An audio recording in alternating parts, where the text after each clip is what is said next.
Општините мора да добиваат повеќе средства од колачот на државниот буџет за да можат посамостојно и поквалитетно да ги извршуваат надлежностите, но и да ги решаваат проблемите кои се приоритетни за граѓаните. Ово е ставот на градоначалникот на Струмица Коста Јаневски, кој како и повеќе негови колеги сметаат дека само со сериозни реформи во начинот на финансирање може да се постигне рамномерен развој во регионите. Еден од суштинските можеби моменти е да се размисли концептот на монотипни би рекол локални самоуправи, бидејќи очигледно сега е формиран на тој принцип, бидејќи очигледно е дека тој концепт не е многу применлив во нашата република, затоа што не сите општини имаат ист ниво капацитет, ресурси, како човечки, така и било какви, така да, а ингеренциите им се,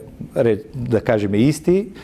Мислиме дека тука треба некоја хетеротипна, некоја формула на организација на таквите општини. Тоа е еден момент кој што понатаму веројатно ќе предизвика и друг начин или друга формула на финансирање на овие локални самоуправи.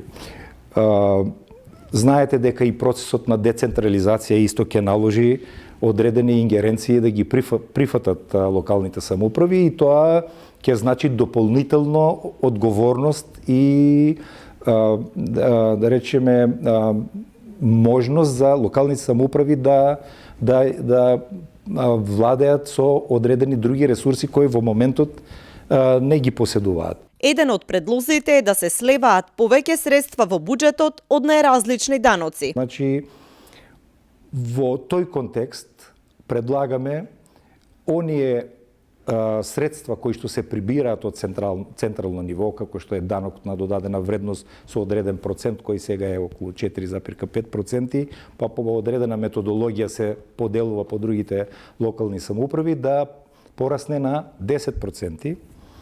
Другите даноци, персонален данок, данок на добивка, кои некои дел доаѓаат во локалните самоуправи, некои воопшто не доаѓаат до локалната самоуправа, да се покачат на значителни проценти, до 50%.